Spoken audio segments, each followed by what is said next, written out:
Hello dear student, polity का statement wise question में आप सबका स्वागत है।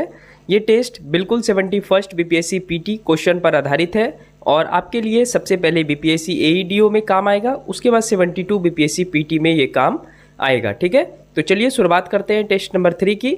टोटल नंबर ऑफ क्वेश्चन 20 है, कट ऑफ 14 के आसपास है, तो आपको 14 नंबर लाना है।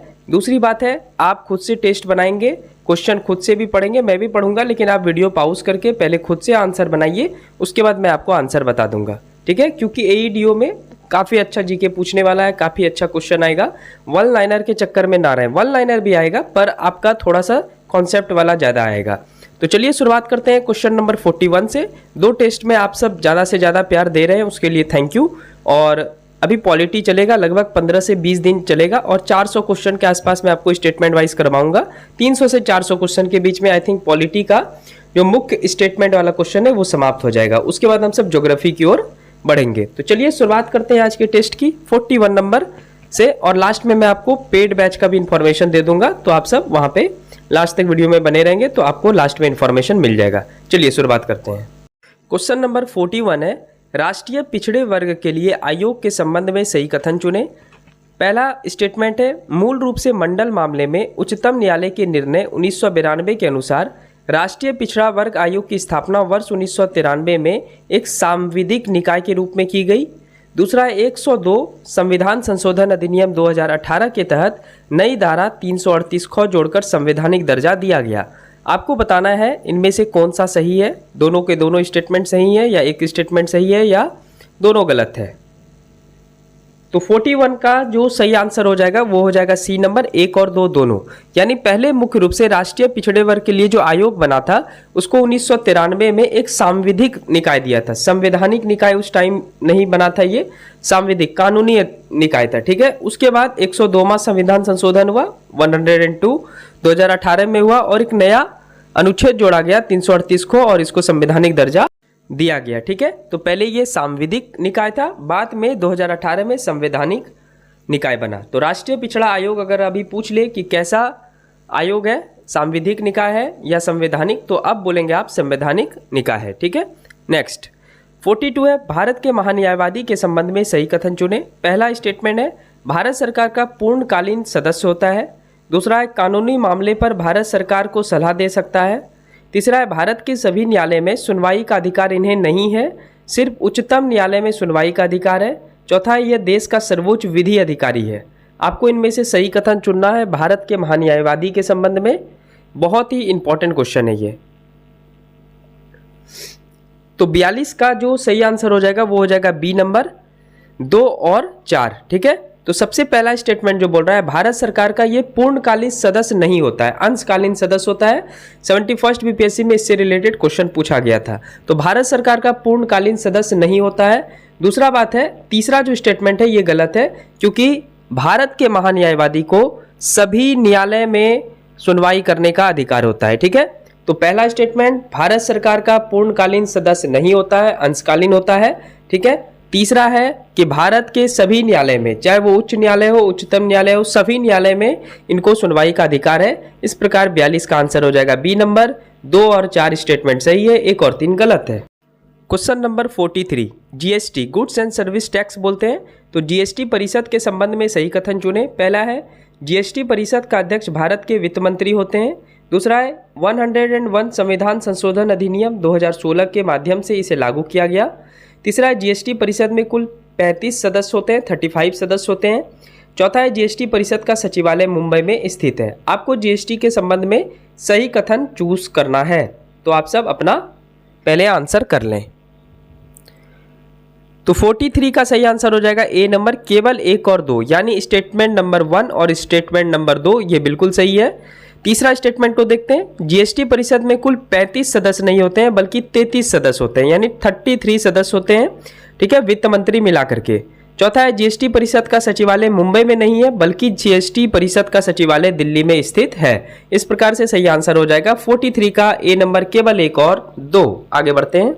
44, एक तरफ प्रमुख समिति है और उससे रिलेटेड वहाँ के मेंबर हैं, तो आपको सही मिलान करना है। पहला है संघीय संविधान समिति, दूसरा है संचालन समिति, तीसरा है मौलिक अधिकार और अल्पसंख्यक सलाहकार समिति और चौथा है प्रारूप समिति। एक तरफ ABCD में doctor BR Ambedkar, doctor Rajendra Prasad, Jawaharlal Nehru और सरदार पटेल है। आपको मैच करना है, तो पहले आप अपना मैच करें, आंसर खुद से बनाएं, बाकी मैं आंसर तो बता ही देता हूं आपको।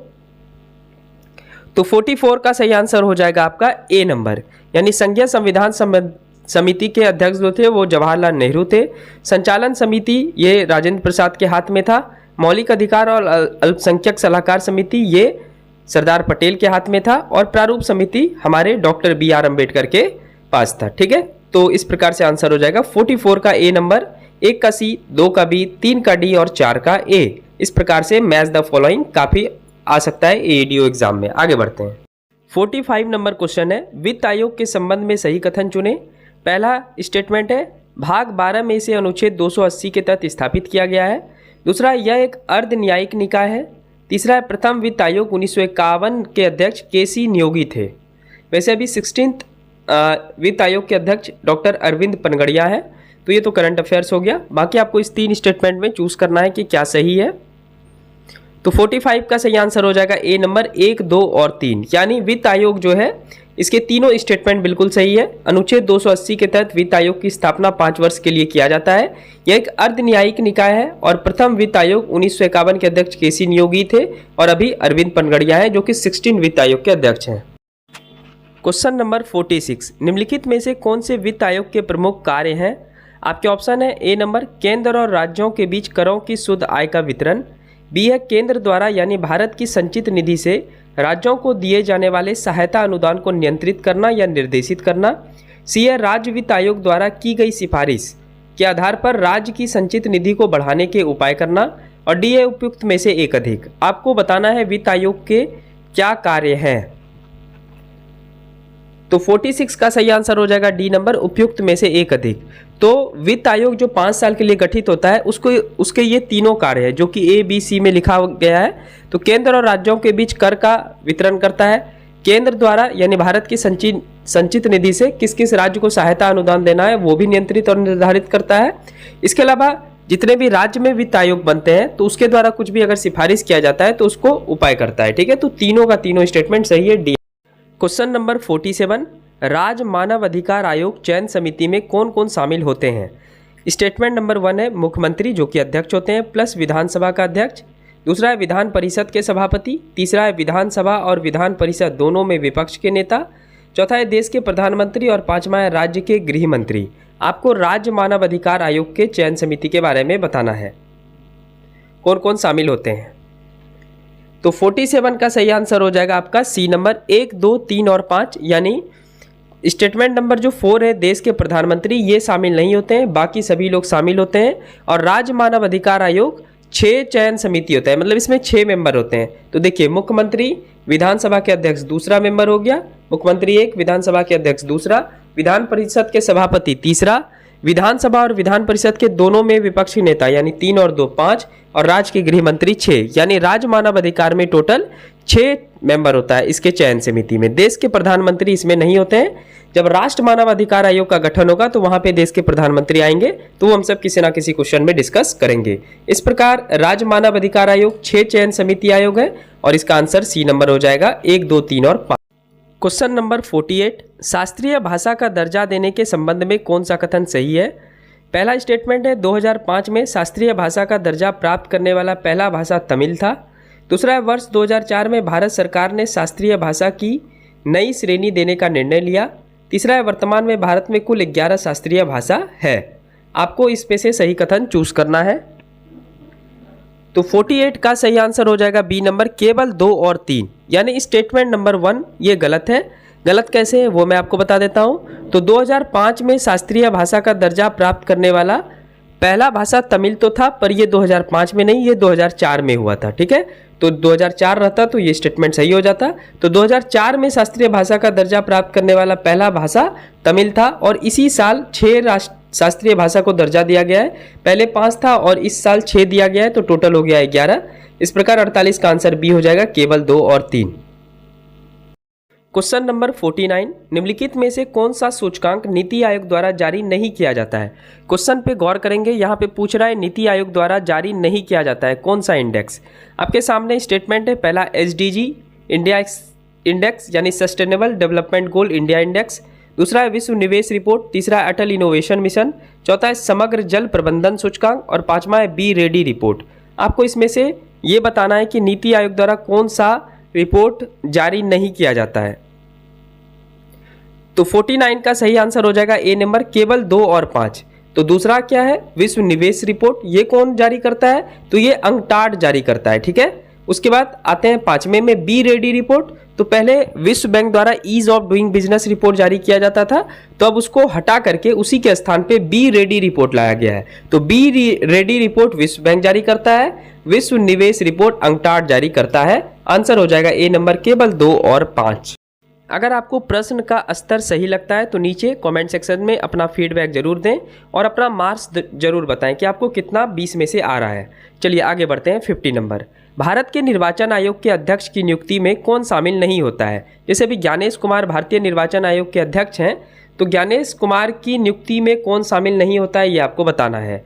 आपके ऑप्शन है फर्स्ट नंबर देश का राष्ट्रपति, दूसरा है देश का प्रधानमंत्री, तीसरा है लोकसभा के विपक्ष के नेता, चौथा है देश के उच्चतम न्यायालय के मुख्य न्यायाधीश और पांचवा है प्रधानमंत्री द्वारा नियुक्त कैबिनेट मंत्री। आपको बताना है कि हमारे जो कंट्री है, हमारा प्यारा भारत, उसके निर्वाचन आयोग के अध्यक्ष की नियुक्ति में कौन शामिल नहीं होता है। तो चलिए जल्दी से आप अनुमान लगा सकते हैं।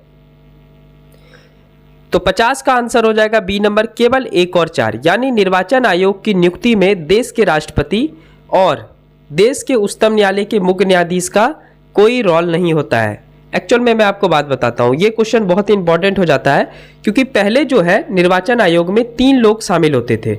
इसके चयन समिति में 3 लोग शामिल होते थे। कौन कौन, तो देश के प्रधानमंत्री, लोकसभा के विपक्ष के नेता और देश के उच्चतम न्यायालय के मुख्य न्यायाधीश। लेकिन अब क्या हुआ, अब देश के उच्चतम न्यायालय के मुख्य न्यायाधीश के स्थान पे प्रधानमंत्री द्वारा नियुक्त कैबिनेट मंत्री को लाया गया। यानी अब देश के उच्चतम न्यायालय के मुख्य न्यायाधीश का इस चयन समिति में कोई योगदान नहीं है, ठीक है। तो इसको अब हटा करके कैबिनेट मंत्री को लाया गया। आगे बढ़ते हैं।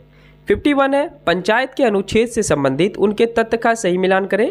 तो एक तरफ कुछ पंचायत से रिलेटेड आपका आर्टिकल्स दिया गया है और एक तरफ पंचायत से रिलेटेड कुछ उसके तथ्य दिए गए हैं। आपको इसको मैच करना है। अनुच्छेद 243 झ, दूसरा अनुच्छेद 243 जौ, तीसरा अनुच्छेद 243 घ और चौथा अनुच्छेद 243 क, और इस साइड उसके तथ्य को दिया गया है। तो आप इसको मिलाइए, ये बहुत ही एग्जाम में के लिए इंपॉर्टेंट है। इस बार पंचायत आर्टिकल से रिलेटेड 71 में क्वेश्चन नहीं आया है, तो चांस बन रहा है कि एईडीओ में आपसे पूछ ले। तो आप इसको अच्छे ढंग से पहले मैच कीजिए, खुद से मिलाइए।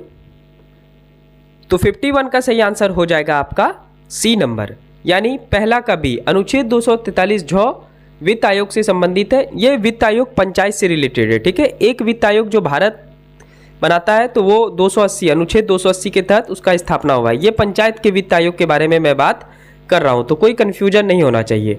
दूसरा है अनुच्छेद 243 जौ, इसका संबंध जो है डी नंबर हो जाएगा, पंचायत द्वारा उसके निधियों पर कर लगाने की शक्ति। अनुच्छेद 243 घ आरक्षण से संबंधित है और अनुच्छेद 243 को ग्राम सभा से। आगे बढ़ क्वेश्चन नंबर 44 संविधान संशोधन 1978 के तहत किए गए संशोधन के संबंध में सही चुने। पहला स्टेटमेंट है संपत्ति के अधिकार को मूल अधिकार की सूची से हटा दिया गया। दूसरा है संपत्ति के अधिकार को मूल अधिकार के तहत जोड़ा गया।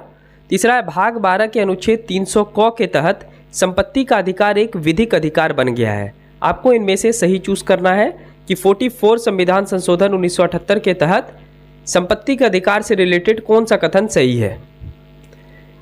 तो 52 का सही आंसर हो जाएगा डी नंबर, केवल 1 और 3। यानी दूसरा स्टेटमेंट जो है संपत्ति के अधिकार को मूल अधिकार के तहत जोड़ा गया, ये स्टेटमेंट गलत है क्योंकि संपत्ति के अधिकार को मूल अधिकार की सूची से हटा दिया गया।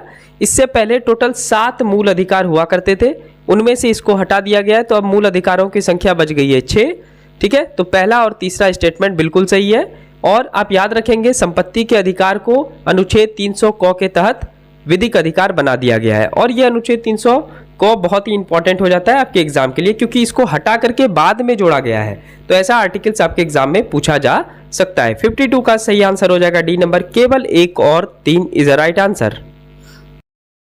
53 है आरक्षण के संबंध में शब्द कैरी फॉरवर्ड नियम के संबंध में क्या सही है। आपके सामने ऑप्शन है ए नंबर, रिक्तियों के मामले में 50% नियम का उल्लंघन नहीं होना चाहिए। बी है 27% आरक्षण अन्य पिछड़ा वर्ग के लिए, सी है उच्च जाति के गरीब वर्गों के लिए यानी ईडब्ल्यूएस के लिए अतिरिक्त 10% आरक्षण, डी है उपयुक्त में से एक अधिक। आपको बताना है ये कैरी फॉरवर्ड नियम क्या है। तो इसका सही आंसर हो जाएगा ए नंबर, रिक्तियों के मामले में 50% नियम का उल्लंघन नहीं होना चाहिए। इसका मतलब क्या हुआ, तो जितने भी आरक्षण दिए जाते हैं विभिन्न श्रेणियों को, तो आरक्षण का जो प्रतिशत है वो 50% तक ही सीमित रहना चाहिए, 50% से अधिक नहीं होना चाहिए। आप 50% तक आरक्षण दे सकते हैं, उसके बाद आप 50% से ज़्यादा आरक्षण नहीं दे सकते हैं। इसी को बोलते हैं कैरी फॉरवर्ड नियम। यानी कैरी फॉरवर्ड नियम कहता है कि 50% जो आप आरक्षण दिए उससे अधिक अगर देंगे तो इसका उल्लंघन नहीं होना चाहिए। इसी को हम सब कैरी फॉरवर्ड नियम बोलते हैं। आगे बढ़ते हैं। क्वेश्चन नंबर 54, निम्नलिखित कथनों में कौन सा सही है। पहला है 1953 में बीपी मंडल की अध्यक्षता में पहला पिछड़ा वर्ग आयोग गठित किया गया। दूसरा है 1979 में अनुच्छेद 340 के तहत दूसरा पिछड़ा वर्ग आयोग का गठन काका कालेलकर की अध्यक्षता में हुआ। आपके सामने ऑप्शन है केवल एक, केवल दो, सी है एक और दो दोनों, और डी है ना तो एक ना ही दो। आपको इसका सही कथन चूज करना है। तो 54 का सही आंसर हो जाएगा आपका डी नंबर, ना तो एक ना ही दो, यानी इस दोनों के दोनों स्टेटमेंट बिल्कुल गलत है। तो अब इसका सही व्याख्या क्या होगा, तो 1953 में बीपी मंडल के जगह पे आप काका कालेलकर कर दीजिए, स्टेटमेंट नंबर 1 सही हो जाएगा। यानी 1953 में बीपी मंडल नहीं बल्कि काका कालेलकर की अध्यक्षता में पहला पिछड़ा वर्ग आयोग का गठन किया गया था। दूसरे स्टेटमेंट में 1979 में अनुच्छेद 340 के तहत दूसरा पिछड़ा वर्ग आयोग का गठन काका कालेलकर को काट दें, काका कालेलकर की जगह पे बीपी मंडल कर दें, तो बीपी मंडल की अध्यक्षता में हुआ था। इस प्रकार आंसर हो जाएगा 54 का डी नंबर, ना तो एक ना ही दो। तो इसको आप सब सही कर लेंगे, ठीक है। इसको आप कॉपी में नोट डाउन भी कर लें, जो मैं एक्स्ट्रा इन्फॉर्मेशन आपको बताते जाता हूं। आगे बढ़ते हैं 55 नंबर क्वेश्चन की ओर। क्वेश्चन नंबर 55 है, भारत के किसी भी क्षेत्र में मार्शल लॉ लागू होता है तो निम्नलिखित में से मूल अधिकार से संबंधित कौन सा रिट निलंबित नहीं हो सकता है। आपके ऑप्शन है ए नंबर परमादेश, बी है बंदी प्रत्यक्षीकरण, सी है प्रतिषेध, और डी है अधिकार प्रेक्षा। 55 का सही आंसर क्या होगा ये आपको चूज करना है। कल एक क्वेश्चन मैं लूंगा रीट से रिलेटेड, जिसमें ये सारे रीट को मैं आपको डिस्कस कर दूंगा। तो आप सब आज वाले सेक्शन में रहने देते हैं इसको, ठीक है। कल हम सब रीट से रिलेटेड जब क्वेश्चन लेंगे तो वहाँ पे सारे 5 के 5 रीट डिस्कस कर लेंगे। फिलहाल आप 55 का आंसर ढूंढ सकते हैं। तो 55 का आंसर हो जाएगा बी नंबर, बंदी प्रत्यक्षीकरण, ठीक है। मार्शल लॉ लागू होने पे, जब सेना द्वारा मार्शल लॉ लागू किया जाता है, ठीक है, संसद के द्वारा ही किया जाता है, पर वहाँ पे सेना का लॉ चलने लगता है, इसको ही मार्शल लॉ बोलते हैं। तो मार्शल लॉ जब लागू होता है तो बंदी प्रत्यक्षीकरण जो है, ये जो रीट है ये निलंबित नहीं होता है, बाकी सारा निलंबित हो जाता है। तो इस प्रकार 55 का आंसर हो जाएगा बी नंबर, बंदी प्रत्यक्षीकरण। यानी बंदी प्रत्यक्षीकरण का मतलब होता है कोई भी जो भी मुजरिम वगैरह होता है उसको कोर्ट के सामने पेश होना पड़ता है। आगे बढ़ते हैं। क्वेश्चन नंबर 56, मूल अधिकार के संबंध में निम्नलिखित में से कौन सा कथन सही है। आपके स्टेटमेंट नंबर 1 है, यह न्यायालय के विचार योग्य नहीं है। दूसरा, यदि कोई कानून मूल अधिकार का उल्लंघन करता है तो न्यायालय उसे असंवैधानिक घोषित कर सकता है। तीसरा, यह स्वतः लागू रहता है। आपको इसमें से सही कथन चूज करना है मूल अधिकार से रिलेटेड। तो 56 का सही आंसर हो जाएगा आपका बी नंबर, केवल 2 और 3, ठीक है। यानी स्टेटमेंट नंबर 1 जो है ये गलत है। तो सही आंसर क्या होगा, तो यह न्यायालय के विचार योग्य होता है, ठीक है। तो मूल अधिकार न्यायालय के विचार योग्य होता है। कैसे, तो आपको पता है कि आर्टिकल 32 आपका रक्षा करता है, ठीक है। उच्चतम न्यायालय में आप जा सकते हैं आर्टिकल 32 के तहत, जब आपके मूल अधिकार का उल्लंघन हो। और जब आपके मूल अधिकार का फिर से उल्लंघन हो तो आप फिर अनुच्छेद 226 राज्य में भी यूज कर सकते हैं, राज्य के उच्च न्यायालय के समक्ष। तो उच्च न्यायालय की बात होगा, मूल अधिकार का उल्लंघन होगा तो आप आर्टिकल 226 के तहत न्यायालय जा सकते हैं, ठीक है। आपके मूल अधिकार का उल्लंघन हुआ तो आप आर्टिकल 32 के तहत उच्चतम न्यायालय जा सकते हैं, वहां पे आपका सुनवाई होगा। यानी मूल अधिकार न्यायालय में सुनवाई योग है, विचार योग है। तो सिर्फ स्टेटमेंट नंबर 1 गलत है, 2 और 3 सही है, B is the right answer. Next बढ़ते हैं। 57 नंबर क्वेश्चन है, निम्नलिखित में से कौन मूल कर्तव्य की सूची से संबंधित नहीं है। टोटल मूल कर्तव्य की सूची में 11 वाक्य लिखे गए हैं, तो 11 सूची में है। इनमें से आपको बताना है कि कौन नहीं है। फिलहाल ए नंबर है 86वां संविधान संशोधन अधिनियम 2002 के तहत माता पिता तथा अथवा अभिभावक के रूप में 6 से 14 वर्ष की आयु के बच्चों को पोषण और शिक्षा का अवसर देना होगा। बी है भारत की संप्रभुता, एकता और अखंडता की रक्षा करें तथा उन्हें अक्षुण्ण रखें। सी है सार्वजनिक संपत्ति को सुरक्षित रखें और हिंसा से दूर रहें। डी है स्वतंत्रता आंदोलन को प्रेरित करने वाले उच्च आदर्श को ध्यान में नहीं भी रख सकते हैं।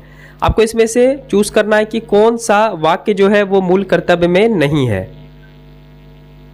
तो 57 का सही आंसर हो जाएगा डी नंबर, ये गलत है। बाकी ए, बी और सी बिल्कुल सही है। तो डी नंबर स्वतंत्रता आंदोलन को प्रेरित करने वाले उच्च आदर्श को ध्यान में रखना चाहिए, ठीक है, ये इसका राइट आंसर होता। तो डी हो जाएगा राइट आंसर। 58 नंबर क्वेश्चन है, निम्नलिखित में से कौन सा विधेयक विशेष बहुमत प्लस आधे राज्य का अनुसमर्थन के तहत पारित हुआ है। आपके सामने स्टेटमेंट है, पहला नंबर वस्तु और सेवा कर परिषद, दूसरा है मूल अधिकार, तीसरा है 7वीं अनुसूची की 3 सूचियां, चौथा है राष्ट्रपति का निर्वाचन और उसकी प्रक्रिया। आपको इसमें से ये ढूंढना है कि कौन सा विधेयक विशेष बहुमत, यानी विशेष बहुमत उसको बोलते हैं 50% से अधिक प्लस 2/3 बहुमत, यानी मतदान जब होगा तो 2/3 आदमी का हाँ या ना में जवाब आना चाहिए, तो उसको हम सब विशेष बहुमत बोलते हैं। आधे राज्य का अनुसमर्थन, यानी जितने भी राज्य हैं उससे एक अधिक राज्य का अनुसमर्थन चाहिए, तभी ये विधेयक पास होगा, और ये विधेयक पास होगा तभी उसको विशेष बहुमत प्लस आधे राज्य का अनुसमर्थन वाला विधेयक कहेंगे। तो इन 4 में से कौन है ये आपको चूज करना है। तो 58 का आंसर हो जाएगा आपका बी नंबर 1, 3 और 4, यानी जीएसटी जो लाया गया है, 7वीं अनुसूची की 3 सूचियां आपको पता है, राज्य सूची, केंद्र सूची, समवर्ती सूची, और इसके अलावा राष्ट्रपति का निर्वाचन और उसकी प्रक्रिया, ये तीनों जो होता है, ठीक है, 1, 3 और 4 में जो दिया गया है ये तीनों होता है विशेष बहुमत प्लस आधे राज्यों के अनुसमर्थन से, और मूल अधिकार सिर्फ विशेष बहुमत से। जीएसटी के संदर्भ में यही याद रखेंगे कि पश्चिम बंगाल में जीएसटी अभी भी लागू नहीं है, ठीक है, क्योंकि इसमें विशेष बहुमत चाहिए, आधे राज्य का अनुसमर्थन चाहिए, तो वो समर्थन नहीं दिया इसलिए वहां पे लागू नहीं है। तो ये भी आप याद रखेंगे एडिशनल रूप में। आगे बढ़ क्वेश्चन नंबर 59, केंद्र राज्य संबंध पर बनी समिति में केंद्र द्वारा बनाई गई कौन सी समिति है। आपके सामने ऑप्शन है, पहला सरकारिया आयोग, दूसरा है कुंची आयोग 2007, तीसरा है प्रशासनिक सुधार आयोग 1 और 2, चौथा है राजमन्नार समिति 1969। आपको बताना है कि केंद्र राज्य संबंध में केंद्र सरकार द्वारा कौन सा समिति बनाया गया है। तो इसका सही आंसर जो हो जाएगा वो हो जाएगा ए नंबर 1, 2 और 3। देखिए ये चारों के चारों केंद्र राज्य से रिलेटेड समिति हैं, लेकिन ये जो चौथा समिति है राजमन्नार समिति, ये तमिलनाडु सरकार द्वारा बनाया गया था। तो राजमन्नार समिति 1969 में तमिलनाडु सरकार के द्वारा बनाया गया था। ऊपर के 3, 1, 2 और 3 ये केंद्र सरकार के द्वारा बनाया गया था। तो ये ऐसा भी क्वेश्चन आ सकता है। तो सरकारी आयोग 1983, पुंची आयोग 2007, प्रशासनिक सुधार आयोग 1 और 2 ये केंद्र सरकार का समिति है, और राजमन्नार समिति ये तमिलनाडु सरकार का समिति है। आगे बढ़ते हैं। क्वेश्चन नंबर 16, निम्नलिखित क्षेत्रीय परिषद और उसके मुख्यालय से कौन संबंधित नहीं है। टोटल क्षेत्रीय परिषद की संख्या 5 है। फिलहाल अभी मैं 4 बता रहा हूँ, इसमें 4 में एक का उसका हेडक्वार्टर्स मैच नहीं करता है, तो वो आपको चूज करना है। ए है उत्तरी क्षेत्रीय परिषद, इसका हेडक्वार्टर्स नई दिल्ली। बी है केंद्रीय क्षेत्रीय परिषद, हेडक्वार्टर्स लखनऊ। सी है पूर्वी क्षेत्रीय परिषद, हेडक्वार्टर्स कोलकाता। डी है पश्चिमी क्षेत्रीय परिषद, हेडक्वार्टर्स मुंबई। तो 60 का सही आंसर हो जाएगा बी नंबर, ये बिल्कुल गलत है। केंद्रीय यानी सेंट्रल क्षेत्रीय परिषद जो है, केंद्रीय क्षेत्रीय परिषद का मुख्यालय इलाहाबाद में है। इसके अलावा एक और क्षेत्रीय परिषद है, उसको बोलते हैं हम सब दक्षिणी क्षेत्रीय परिषद, जिसका हेडक्वार्टर्स चेन्नई में है। तो ये 60 का सही आंसर हो जाएगा बी नंबर, केंद्रीय क्षेत्रीय परिषद लखनऊ में नहीं बल्कि इलाहाबाद में अवस्थित है। तो ये था आपका पॉलिटी का statement number wise test number 3। अभी हम सब टोटल 20 के आसपास दिन पॉलिटी करेंगे, फिर हम सब ज्योग्राफी करेंगे। अगर आपको जीके जीएस का टेस्ट देना है तो आप हमारे बीपीएससी एईडीओ और 72 बीपीएससी पीटी के बैच से जुड़ सकते हैं, जिसमें आपको जीके जीएस का statement wise question plus moderate question plus easy question का प्रैक्टिस कराया जाता है। सारा डिटेल आपको स्क्रीन पे दिए गए व्हाट्सअप नंबर पे आप व्हाट्सअप कर लेंगे, कॉल नहीं करेंगे, व्हाट्सअप करेंगे, आपको डायरेक्ट हमसे बात हो जाएगा, ठीक है। टोटल फी जो है वो 200 मात्र रखा गया है आपके इस टेस्ट के लिए, और वैलिडिटी आप 31 दिसंबर 2026 तक वीक में 4 टेस्ट का अनुभव ले सकते हैं। इसके अलावा आपको चैप्टर वाइज टेस्ट भी मिलेगा, एनसीईआरटी टेस्ट भी मिलेगा, तो ये सारे टेस्ट मिलेगा, आप आराम से चूज कर सकते हैं, ठीक है। बाकी वीडियो पसंद हो तो चैनल को सब्सक्राइब कर लीजिएगा। इसका पीडीएफ अगर आपको चाहिए तो टेलीग्राम चैनल का लिंक डिस्क्रिप्शन में है। तो 2 टेलीग्राम चैनल का लिंक डिस्क्रिप्शन में है, एक हमारा ओल्ड चैनल है और एक न्यू टेलीग्राम चैनल, दोनों पे पीडीएफ अवेलेबल रहता है, आप दोनों ज्वाइन कर लीजिए। और इस चैनल को जरूर सब्सक्राइब कर लीजिए। एक मैं अपने पुराने चैनल का भी लिंक डिस्क्रिप्शन में दे दूंगा, उस पर लाइव क्लास होगा हिस्ट्री वगैरह का, तो आप सब वो भी देख सकते हैं आराम से। ठीक है, कल या परसों से शेड्यूल शुरू हो जाएगा, तो आप सब वहां से देख करके अपने जीके जीएस को अच्छा कर सकते हैं। चलिए मिलते हैं नेक्स्ट वीडियो में, और फीडबैक जरूर देंगे आपको कितना मार्क्स आया और कैसा लगता है video. Thank you, God bless you to all.